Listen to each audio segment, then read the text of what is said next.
In this video, I'll show you how to construct the PUMA Control Console, or PCC.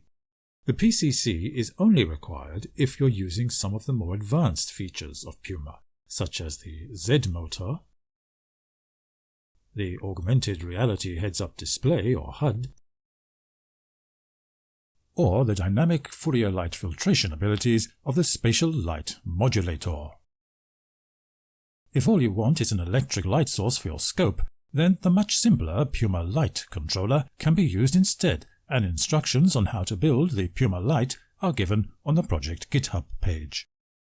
I'll be showing you how to build the Arduino Nano-based PCC, but with custom modifications to the casing and internal electronics, you can use the PCC as the basis for a battery-powered portable, self-contained multimedia breakout console for other small microcontrollers, such as the ESP32 and Raspberry Pi Zero.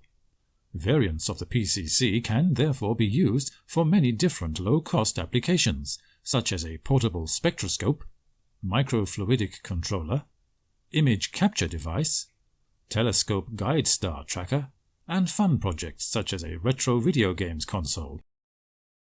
Before I move on to the next part of this video, I would ask that if you like these PUMA videos, please take a second to support the project by clicking on the big red subscribe button and give the video a thumbs up. If you have social media accounts, also please share these videos on them using the YouTube share button. Okay, now back to the rest of this video.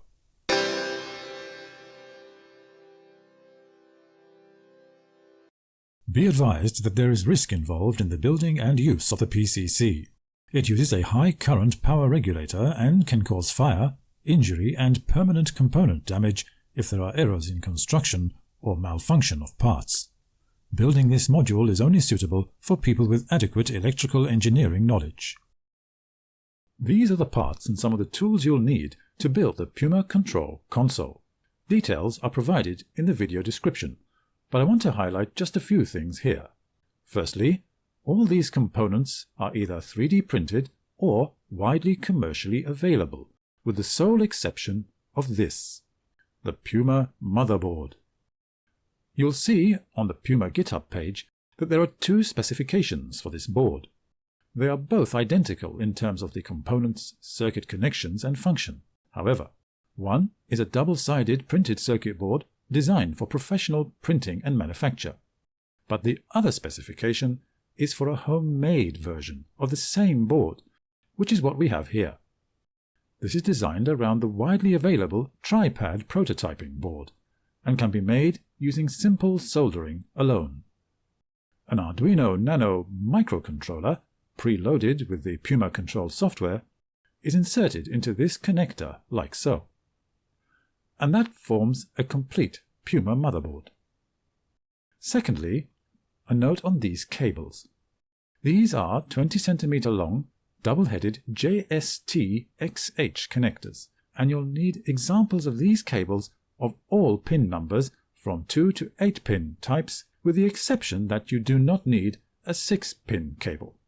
Note that these have two lugs on one surface, but the opposite surface is smooth and displays part of the metal of the connectors. Note also that they have a V-shaped notch at one end, and this marks pin number 1. You will also need PCB connectors for them, and I recommend the use of these 90-degree versions rather than the straight-through vertical connectors. The reason for this is that you can easily convert these 90-degree connectors to straight ones by bending the pins, but the pins on the straight connectors are too short to convert to 90-degree versions.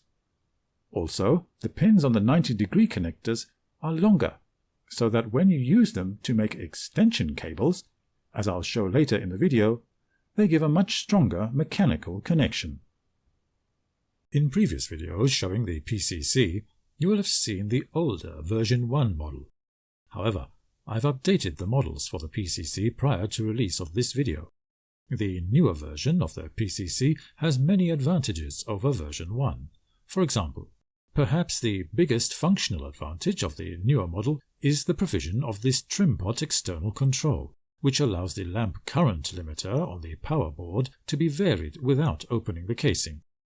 This allows you to dim the microscope lamp without using ND filters, and so save on battery life.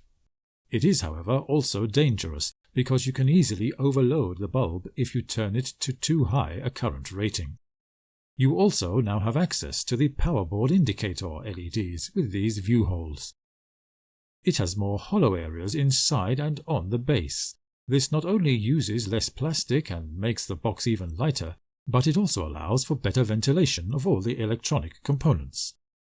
Another difference is that this hole for the USB cable is larger, which allows cables with thicker plastic sheaths to fit when they would otherwise be too big for the older version. The newer model has these side holes, which allow the fitting of an optional GUI monitor module. I'll be discussing that optional add-on in another tutorial. The internal grooves for cabling are deeper and more spacious in this new model, which makes it easier to fit all the internal cables.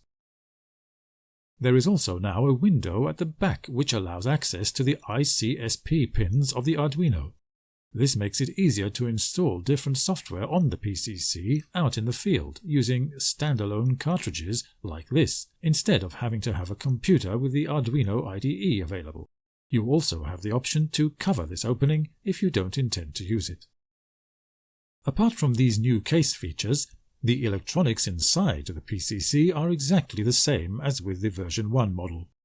Much of this how-to video was filmed earlier with the older version 1 prints, so if you're making the PCC after the release date of this video, you may notice that your parts look a bit different to what is shown in the following steps. This does not matter, however, for the majority of the construction is identical between the two versions. I'll give additional construction details specific to the newer version of the PCC later in this video. For now, one thing you should do at this early stage is insert the M4 nuts into the recesses for them in the casing. These two nuts will act to secure the optional GUI monitor attachment to the PCC, which I'll discuss in another tutorial. You position each nut in the correct orientation for the hexagonal recess and push them in. You may need to use flat-nosed pliers to push them in a little first, then drag the nut all the way in using an M4 screw and washer from the other side, as shown.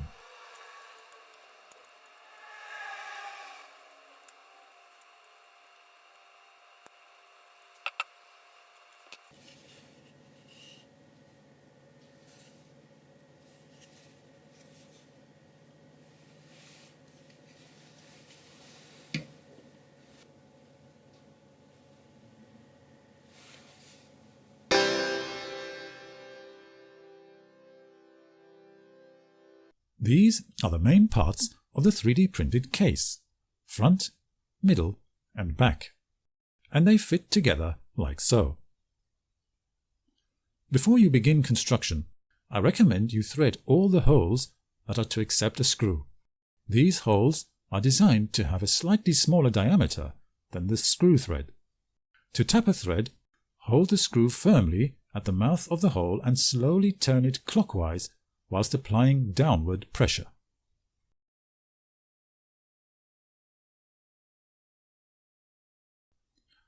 Only tap the holes to a few millimeters deep. Don't go all the way in. This will result in stronger joints in the finished product. It is especially important not to thread too deeply in the front compartment with these holes here, and especially so with this M3 sized hole, which is only 2 millimeters deep. If you go too far in here, you will push the plastic through the front panel and create bumps like this, which clearly you want to avoid. Most of the holes require M3 screws, but these holes are designed for M2 screws. It is also important to use screws of the correct length for each hole, as described in the PUMA specifications and as I will mention throughout this video.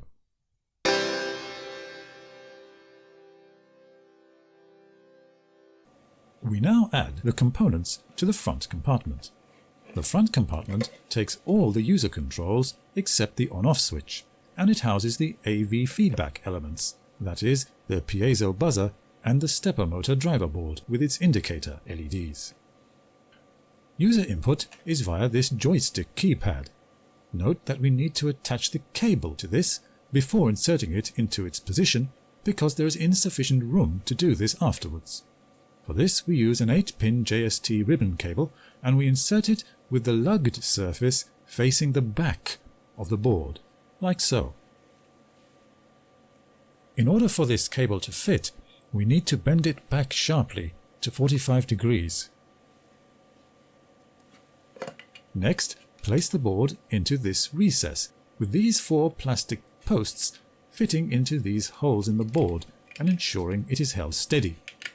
However, this alone is insecure, so we need to clamp it in position with this 3D printed clamp. Note that the clamp has a flat surface and a surface with a raised area. The flat surface goes against the board. Fix the clamp in position at this end with this very short M3 screw and washer. This is a 5mm screw, the shortest one we use in this project, to avoid it poking through the front. As with all screws in this construction, it is important to avoid over-tightening them, because you are screwing metal screws into plastic threads, and you could easily destroy the thread if you over-tighten.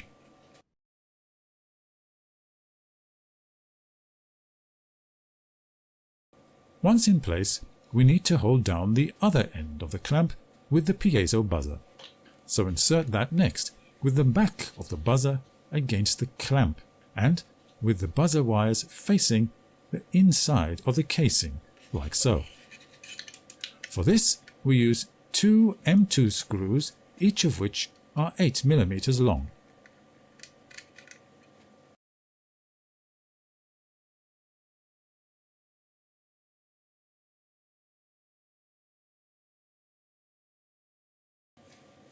Note that I have attached a JST connector to the buzzer so we can connect it to the motherboard.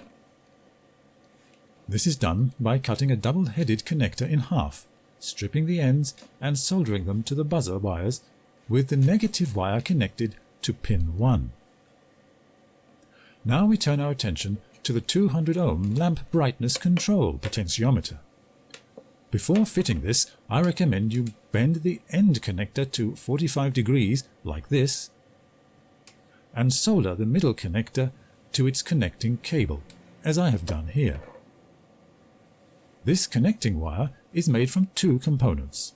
One is a 10 cm long piece of ordinary insulated wire, and the other is a 5 ohm resistor that is soldered to the end of the wire.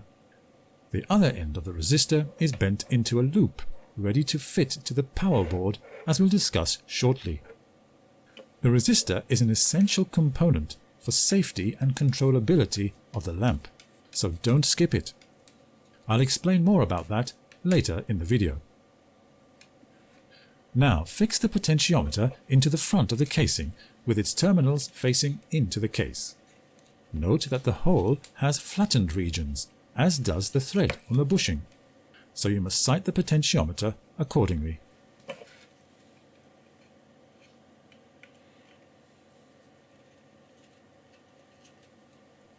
Place the fixing washer over the bushing, and finally the hex nut.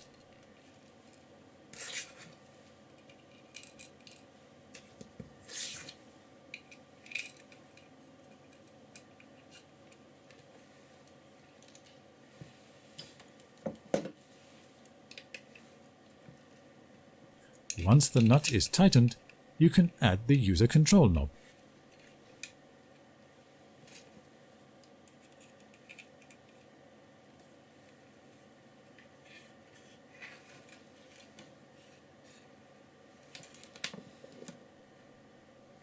The final item for the front compartment is the motor control board, and this is fixed to the wall of the midsection with these 3 M3 screws, each 6mm long.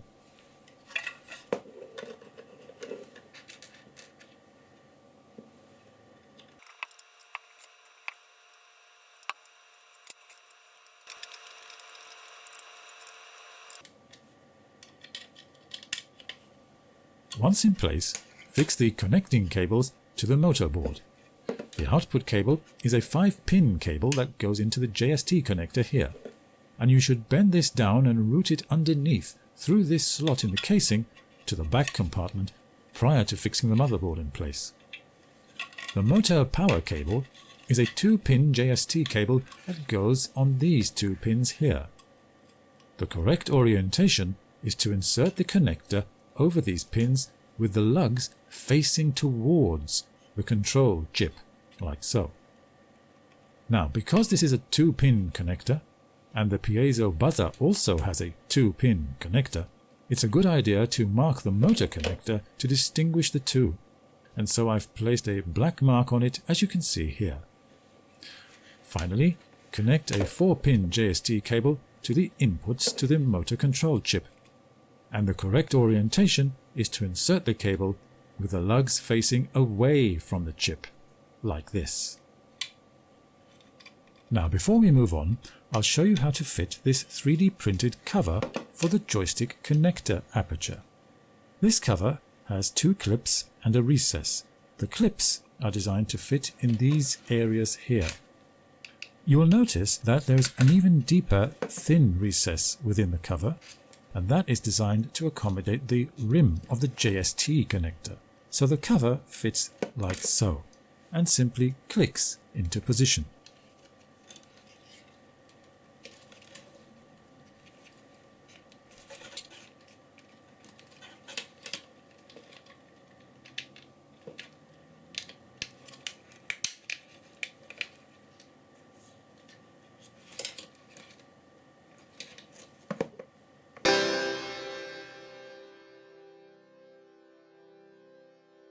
We now turn to the lamp power supply, which goes into this mid compartment here.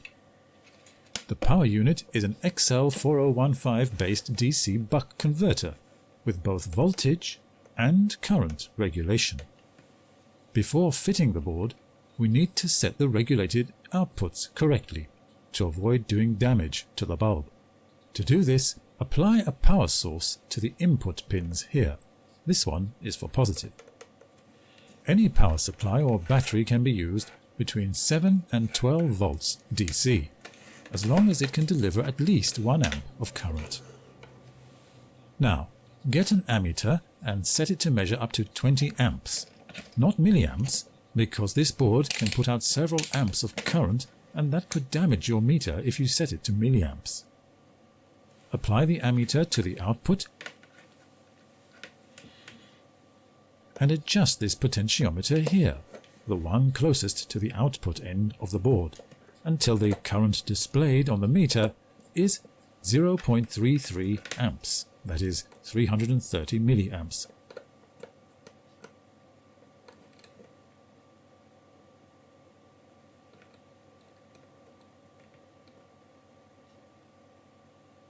Next, disconnect your ammeter and change over to a voltmeter, measuring in the range of up to 20 volts.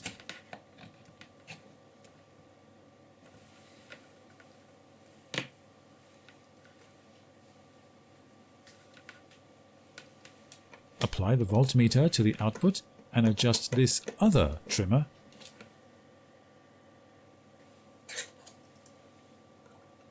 until the reading is 5 volts.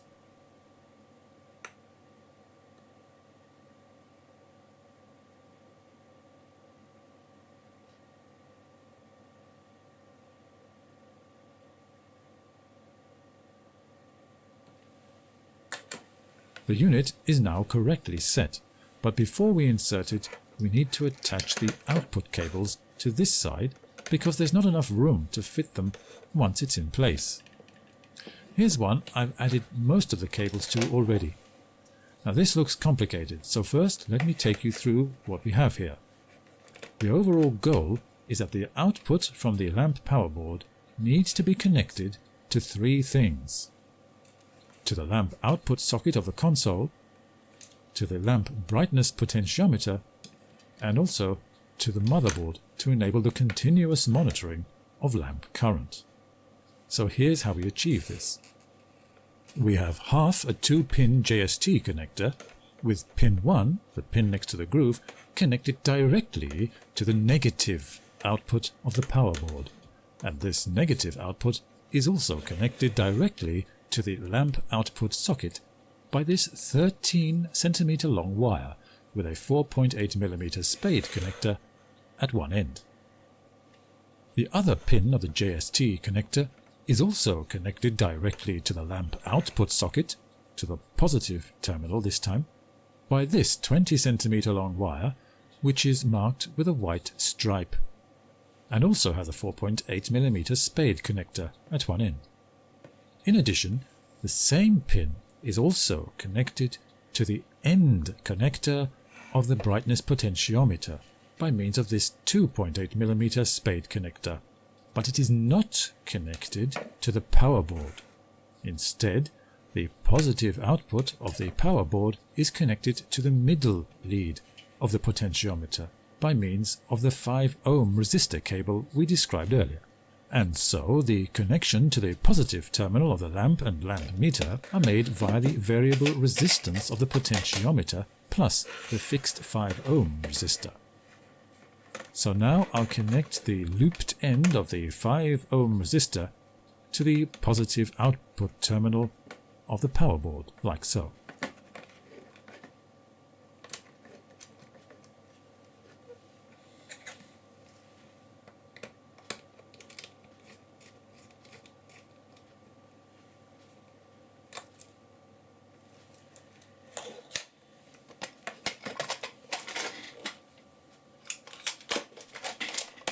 I've also fixed the input cable to the power board here, by again using half a 2-pin JST cable.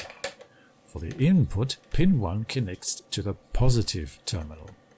In this example, I've strengthened the ends of the cable with thicker wires, but this is not absolutely necessary, provided you are very careful not to move the wires around too much, because they are very thin and break easily.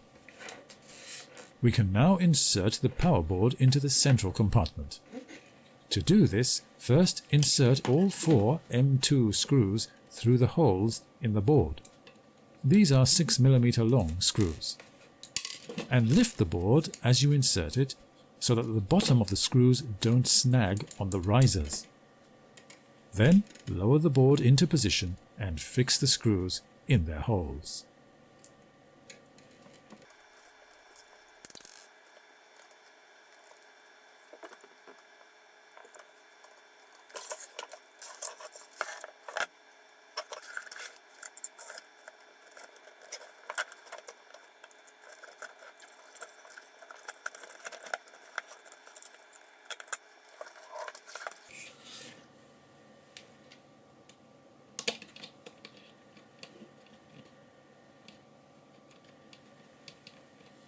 Notice that at this far corner there are 2 holes at the top of the casing. The larger hole is for the case cover. The smaller hole next to it is a channel for your Allen key, so you can reach this far corner screw. Now finally, before we leave the power board, we will connect the second pin of the JST connector, which has this small spade at the end of it, to the end terminal of the brightness potentiometer.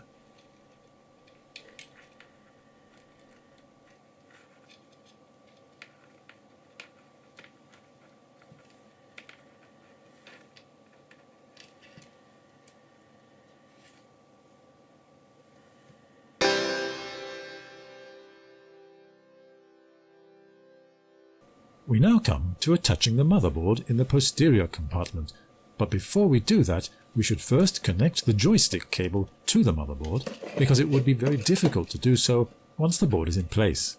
So attach the joystick cable to the lower connector. It's the only 8-pin connector on the board, so there should be no confusion. Now fix the motherboard to its risers with 3 M3 screws, each 6 mm long, like so.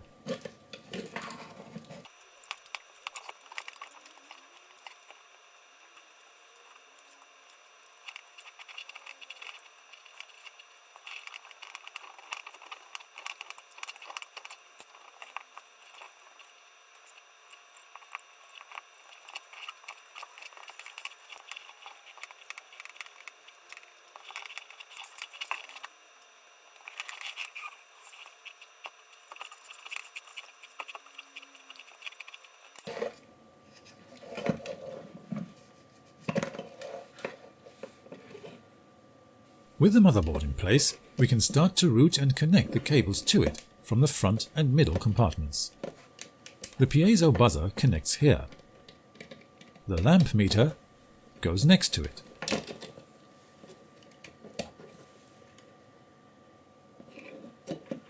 In front of them both is the motor driver control cable. This is the only 4-pin connector on the board.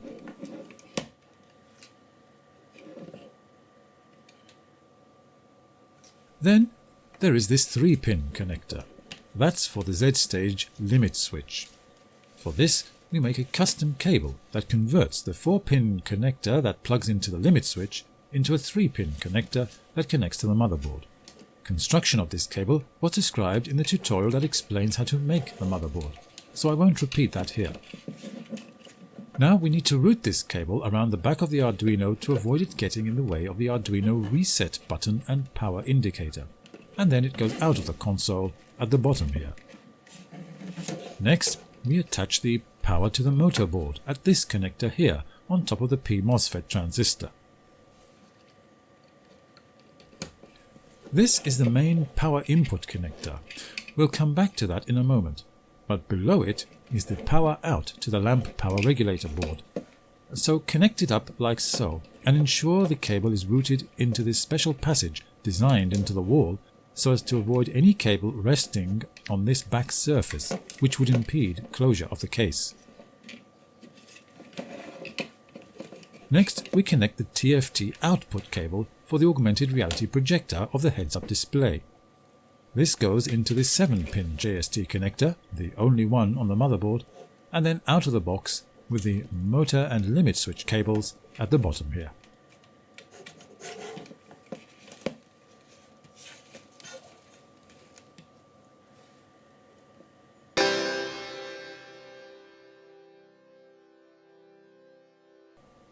We now prepare the back panel so we can complete the connections. The back panel contains the main power on-off switch and the phono connector that we use as a power output socket for the lamp of the microscope. First, bend the pins of the on-off switch to 45 degrees like this. This will ensure the connectors fit in the limited space available. Now insert the switch into this rectangular hole and press down until it clicks in place. Ensure the switch is inserted with the pins bent away from the phono connector hole. Now insert the outer washer of the phono connector into the round hole from the external aspect. You'll notice that this washer has one surface where the edges are smooth and rounded, and the opposite surface has a slight burr to the edges. You place the burred surface inwards so it grips the wall of the hole. Next, push the main body of the phono connector in. Now from the inside insert the connector washer, ensuring that the connection lug is on this side of the divider. Insert the locking nut and tighten it well.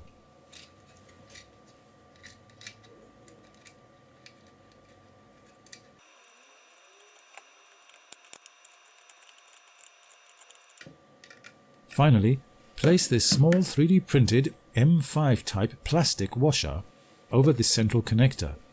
This is important to prevent the central spade connector from short-circuiting by touching the negative conducting areas around it.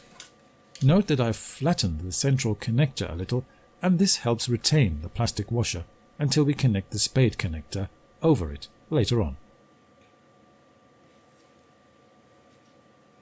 If you're working with the updated models of the casing, now is the time to construct the current Trimpot control mechanism. To do this, first take an M4 flat-form washer and ensure that it fits well into the slot of the current Trimpot on the power board.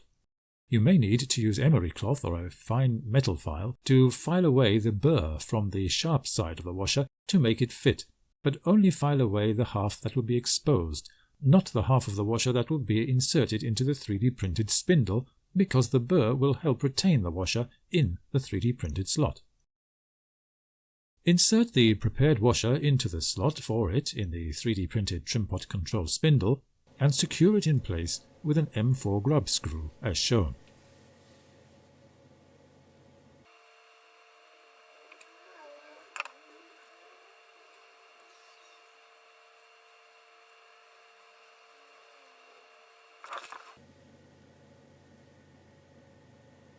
Now insert the 8mm length of PTFE tubing into the hole for it on the top of the back panel. When fully inserted, there should be about 1mm of PTFE tubing protruding from the surface of the panel.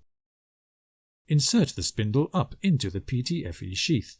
The connection to the control knob must be fairly tight, so it may help at this point to slightly flatten a piece of 3D printer filament with long nose pliers and insert it into the spindle shaft slot as shown.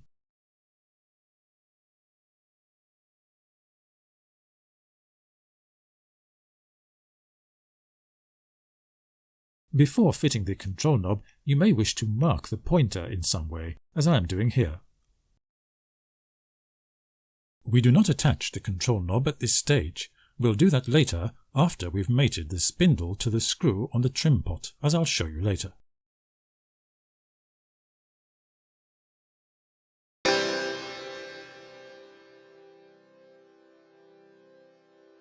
Now we connect the main power internal connection cables.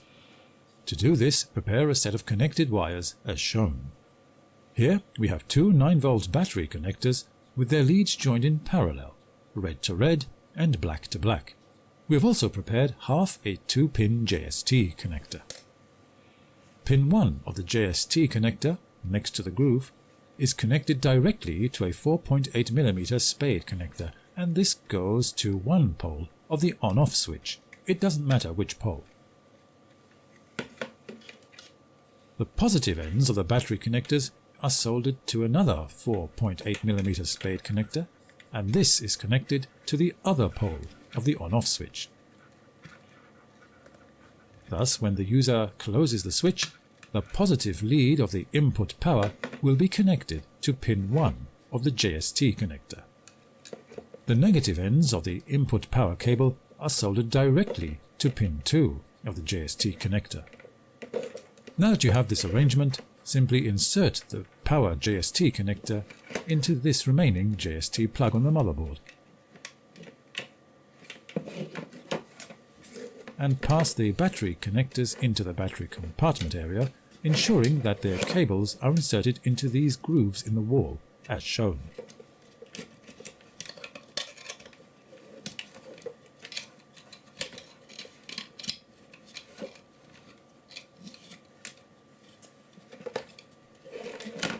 Complete the wiring by connecting the output lamp spades to the phono connector, with the wire coming directly from the lamp brightness potentiometer being connected to the central positive terminal. To keep these wires from blocking the Arduino reset pin and power indicator, route them around the USB port.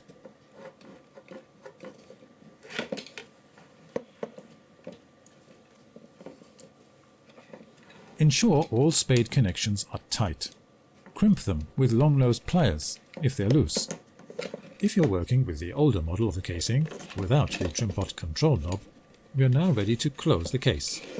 Push excess cables from the back to the front compartment, because there's more room for them there. And ensure all cables lie in their recessed channels. Then close the front compartment and fix it in place with the countersunk case screws.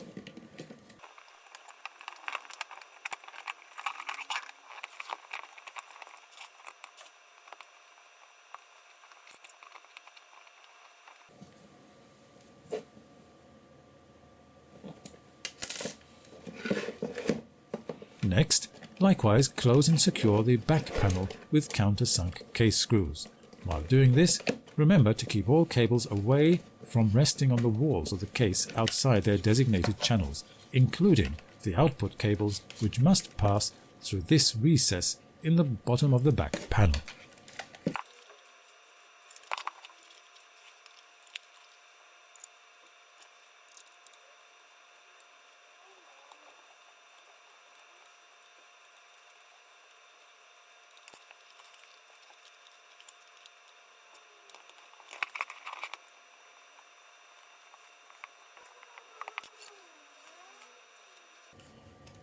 If you're using the updated model of the casing, we need to ensure that the externalized Trimpot control spindle is properly mated to the current Trimpot screw on the power board. To do this, turn the Trimpot screw so that its slot goes directly along the front-to-back direction. Now apply the top-back cover and close it down part way, taking care not to trap any cables outside their recessed passageways. Insert the control spindle up into the PTFE sheath.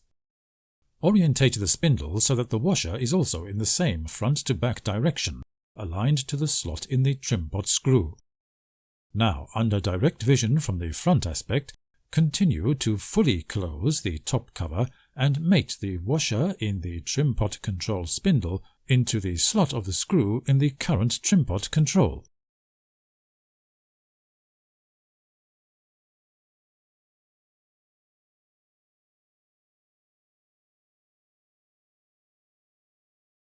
Turn the spindle by hand and observe the Trimpot screw to ensure they are properly mated and turning in unison. It is important while doing this to ensure you have properly aligned the top cover with the underlying casing and to continue to check if any of the cables have come out of their channels, because they can obstruct full closure of the case. Also, make sure the cables do not obstruct the Trimpot control spindle mechanism. You can push any obstructing cables out of the way in the partly closed case using a small Allen key or similar blunt instrument. While holding everything tightly in place by hand, apply the top 2 casing screws, then the bottom 2 screws.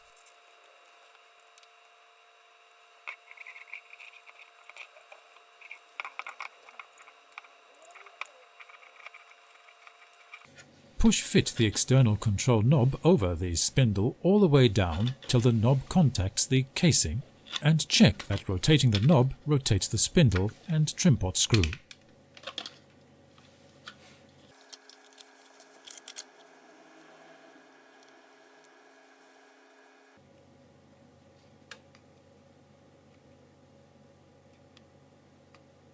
You can now secure the front panel of the PCC with its screws.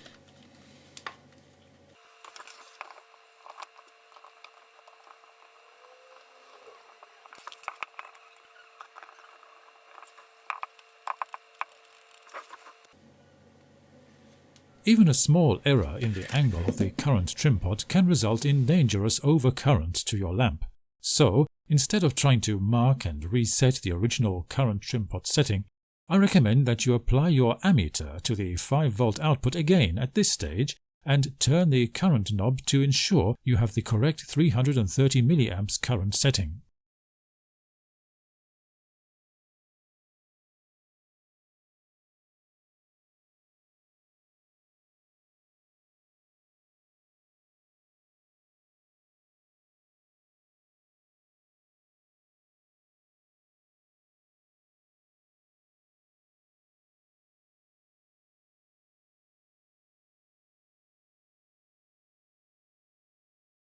Once this is found, you should place a marker on the top panel to indicate this maximum setting so that you don't inadvertently overpower your lamp in future.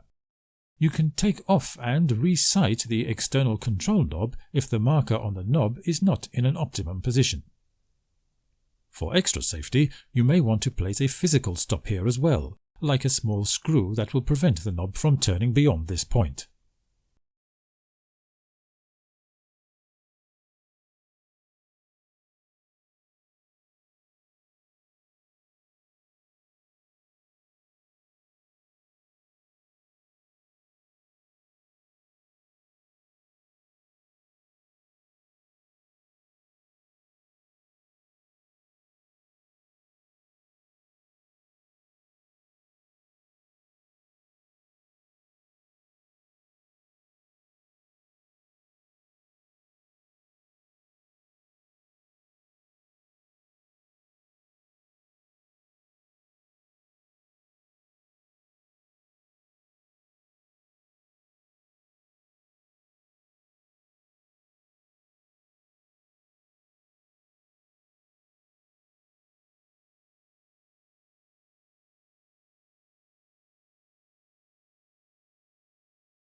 Finally, you should also affix some feet to the bottom of this updated model, such as to maintain a gap beneath to fully take advantage of the ventilation holes.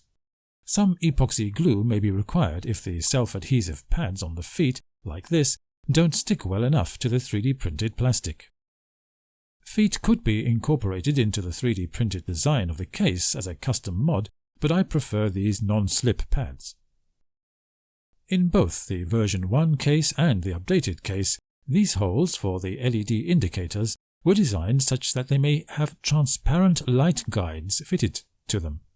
However, I don't have any transparent 3D printer filament to make these, so I just leave them as open apertures for now.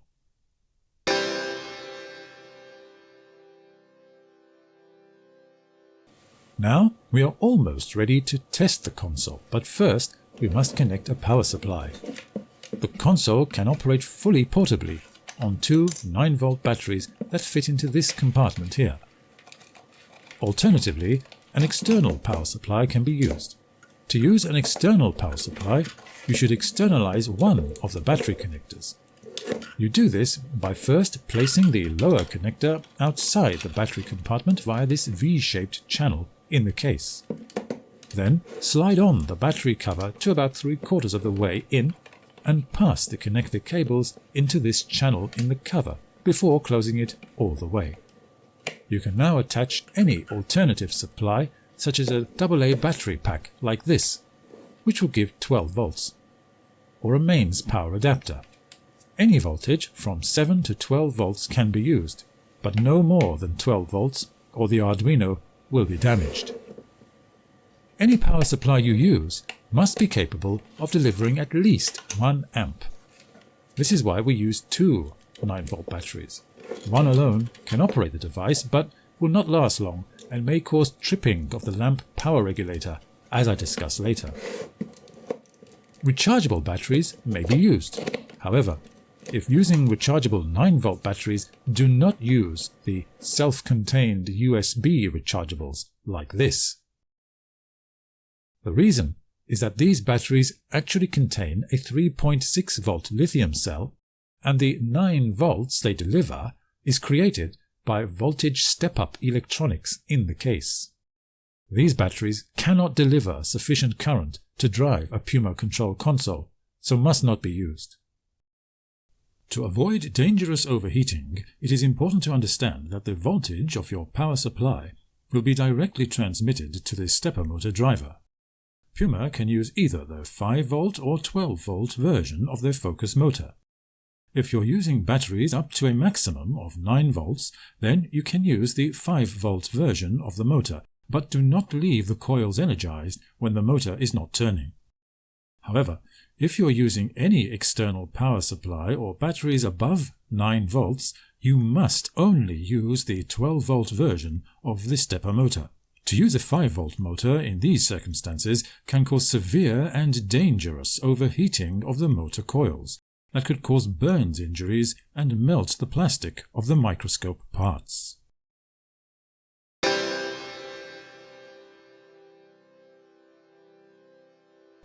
So, now I've gathered all the peripherals. We have a microscope lamp here with its lower collector lenses in place. This plugs into the phono socket. Here is a PUMA microscope with a motorized Z stage, including the Z limit switch, with its 4-pin JST connector, so we connect that to the limit switch cable from the console. Now this is the connector coming from the stage motor. Notice it has a female connector, but the connector coming from the console is also a female connector, so we need some way of coupling these two ends. So the solution is to use another double-ended JST ribbon connector and change the gender of both ends using the corresponding PCB plug connectors, like so. Here I'm using the straight connectors with these short pins, because that's all I currently have available for these 5-pin cables, although I would have preferred to use the longer-pinned 90-degree connectors. When connecting the cables, ensure you connect them lug-end to lug-end to preserve the correct polarity, like this. If you need a longer length of cable, you can simply repeat the procedure with another cable to daisy chain several together. Next, we connect the TFT screen from the heads-up display.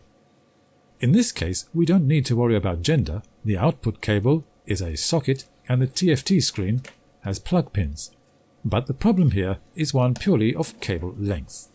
We need to make an extension cable, and we do that in a similar way to the one we made for the motor, except we only need to gender change one end, the end that's going to connect to the output cable of the console.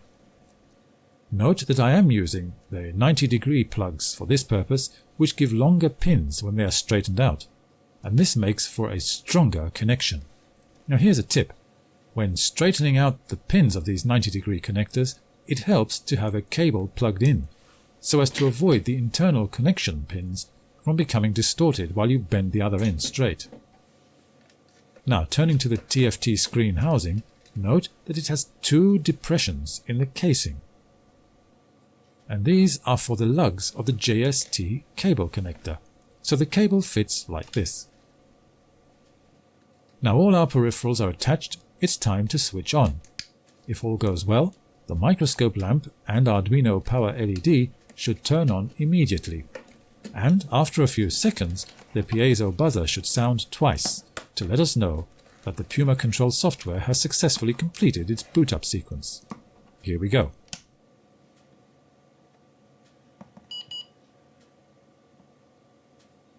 So that all looks and sounds good. The Arduino and buzzer are working, as is the lamp, and we can vary the lamp brightness with the potentiometer control, so that too is working. Now I'll test the motor, limit switch and joystick keypad by running through a Z-homing procedure. Z-homing can take some time, because the stage moves very slowly, so I'll speed up the test by manually triggering the limit switch.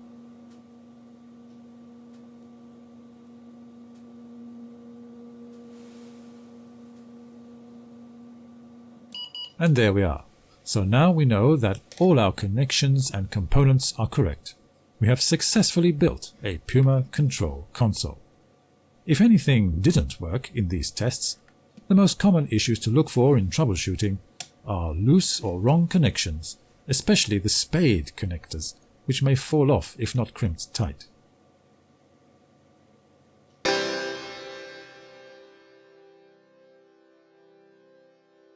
Finally, I want to discuss a problem that can arise relating to the behavior of the particular XL4015 power regulator board that we use in this unit. The problem is that in some situations where the input voltage may drop suddenly, this can cause the unit to suddenly fail to regulate the current going to the bulb. I call this tripping the power regulator. Without mitigation, this can cause over 1 amp of current to pass through the LED bulb and blow it instantly. This is why we incorporate the 5 ohm resistor in the circuit. This resistor limits the current to about 800 milliamps, still too much for the bulb and will reduce its lifespan, but it should buy you some time to switch off the unit before your bulb blows completely. For more information about this problem and how to avoid it or deal with it, see the PUMA GitHub page. So that concludes this tutorial on how to build the PUMA Control Console. For details on how to use it to control the Z motor and augmented reality heads-up display, please see the dedicated tutorials on those topics. Thanks for watching.